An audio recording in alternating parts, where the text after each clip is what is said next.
বিসমিল্লাহির রহমানির রহিম। আসসালামু আলাইকুম। শুভ সকাল। কেমন আছেন আমার প্রিয় ভাই ও আপুরা? আশা করি আল্লাহর রহমতে অনেক অনেক ভালো আছেন। আমিও আলহামদুলিল্লাহ আল্লাহর রহমতে আপনাদের সকলের দোয়ায় ভালো আছি। তো আজ সকাল সকালে উঠে আজকেও বাহিরের সব বাসি কাজগুলো আগে সেরে নিয়েছি। এখন আমি একটু আমার বাগানের কাজ করব। আজকে সকালে আমি একটা হালকা পাতলা নাস্তা তৈরি করব। সে কারণে ভাবতেছি যে আমি আগে এই গাছগুলোর যত্ন নেই। তো বন্ধুরা, এই যে দেখেন আমার এই বাগানের ভিতরে আমার সিঁড়ির দুপাশে দুটো খেজুর গাছ আছে। এই খেজুর গাছ দুটো হইতেছে আমার হাজবেন্ড যে সৌদি আরব ছিল তখন যে খেজুর এনেছিল। এটা হলো মরিয়ম আর একটা আছে আজোয়া। তো দুইটা খেজুরের বীজ অনেক লাগিয়েছিল, কিন্তু এই দুইটা গাছ সে সুন্দর করে লাগিয়েছে, যেভাবে আশা করে সেভাবেই হয়েছে। সৌদি আরব নাকি প্রত্যেক সৌদির বাসার সামনে, ঘরের সামনে খেজুর গাছ থাকে।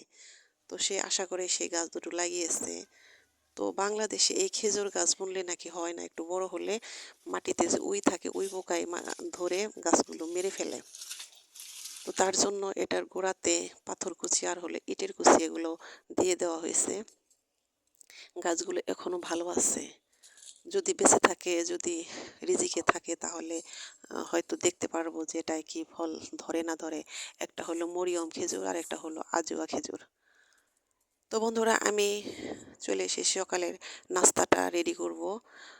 তো আপনারা সবাই হয়তো এই নাস্তাটা খান, কিন্তু আমি একটু ভিন্ন রকমভাবে বানাবো।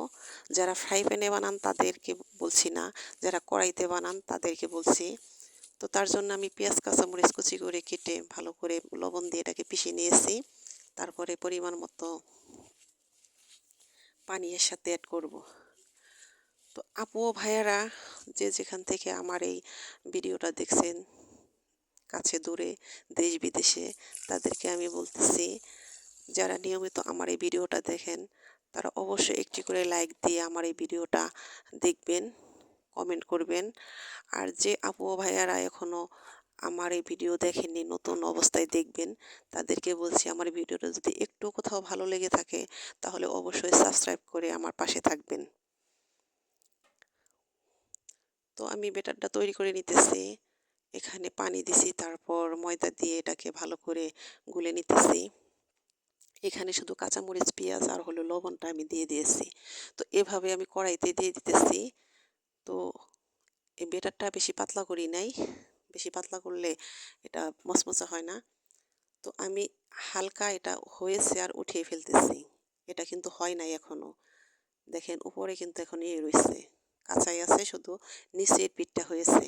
তো এভাবে এক এক করে আমি সবগুলো বানিয়ে নেব। বানিয়ে উঠিয়ে রেখে তারপরে এই যে দেখেন, এরপরে আবার এটাকে চুলোয় দিতেছি। এটাকে এবার তেল দিব। তেল দিয়ে এটাকে ভালো করে ভাজবো, একদম মচমচে হওয়ার আগ পর্যন্ত এটাকে ভালো করে ভেজে নেব। তো এভাবে ভেজে তারপর এটাকে আর কিছুই লাগবে না, শুধু এভাবে খাওয়া যাবে।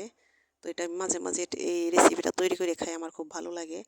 আপনারা দেখতে পারেন এভাবে বানালে। এটা যদি আমি সাথে সাথে তেল দিয়ে এটাকে ভাজতাম, যখন নতুন অবস্থায় দিয়েছি, তখন একটা বানানোর পর তেল দিয়ে ভাজার পর আরেকটা জন্য যখন বেটারটা দিতাম তখন এটা দেওয়া যেত না, এটা চামচের সাহায্যে উঠে আসতো, তেল তেল ভাব হয়ে যেত। সে কারণে এটাকে আমি একবার দিয়ে নিচের পিঠটা হওয়ার সাথে সাথে উঠিয়ে রেখে সবগুলা, তার পরবর্তীতে তেল দিয়ে দিয়ে সবগুলা ভেজে নিই। এতে ভাজতে সহজ হয়। এটা আমি নিজেই জানি, কারণ এরকমভাবে আমি ভাজতে গিয়েছিলাম। একবারে বেটারটা দিয়ে তেলের সাহায্যে ভেজে উঠাবো, পরবর্তী বেটার দিলে সেটা আর মানে কড়াইতে দেওয়া যেত না, ওটা চামচের সাথে উঠে আসতো। তো আমি মচমচে করে আমি এগুলো ভেজে নিতেছি। পাশে আমার দাদি শাশুড়ি আছে, সে খাইতেছে, আমার ছেলে খাইতেছে। তো এখন আবার ভাজতেছে, এই দুটো আমি খাবো। তো বন্ধুরা, আজকে আমি অন্য কোনো রান্না আপনাদের সাথে শেয়ার করব না, এটাই শেয়ার করব। আজকে দিনে আমার অনেক কাজ আছে। আজকেও আমার ধান শুকাতে হবে, কারণ আতপ চাউল বানাবো ধান দিয়ে। সে ধান 3-4টা রোদ দিতে হবে। তো কালকে দিয়েছিলাম, আজকে দিলে 2 রোদ হবে। সে কারণে আর কোনো রান্না আপনাদের সাথে শেয়ার করব না। আজকের ভিডিওটা আর বেশি বড় করব না। তো আমার সকালের নাস্তা বানানো শেষ। আমার সকালের বাসি কাজ, বাহিরের হালকা পাতলা কাজ আর নাস্তা হয়ে গেল। নাস্তা এদিকে বানানো শেষ, খাওয়া শেষ। এটা তো আর ভেজে রেখে একটু পর খাওয়া যায় না, এটার সাথে সাথে খেতে হয় গরম গরম। আমার খেতে খুবই ভালো লাগে, আমার ছেলেও অনেক পছন্দ করে, আমার দাদি শাশুড়ি অনেক পছন্দ করে। মাশাল্লাহ, এই যে দেখেন, এতে আর কিছুই লাগবে না, এভাবেই খাওয়া যাবে। এখন আমি এটা খাবো। তো বাহিরে অনেক রোদ, রোদ উঠেছে। আমি যে পাঁচফোড়ন বানিয়েছিলাম, পাঁচফোড়ন, সেটা আমি এই যে সিঁড়িতে শুকাতে দিয়েছি, কারণ এটা মাঝে মাঝে রোদ না দিলে এটা ঢাকনাটা বারে বারে খুলে যে আমি ব্যবহার করি, সে কারণে এটা দলা ধরে যায়। সে কারণে এটা আমি খুলে রোদে শুকাতে দিয়েছি। তো এই তো দেখেন আপুরা, এই যে আমি ধান শুকাইতেছি, ও পাশে আমার চাচা শ্বশুরের উঠানে ওদের ধানও আছে, আমার ধানও আছে, ওখানে ধান লাটতেছি। রোদ আছে, আর একদিন বা দুদিন দিলেই ধানগুলো হয়ে যাবে।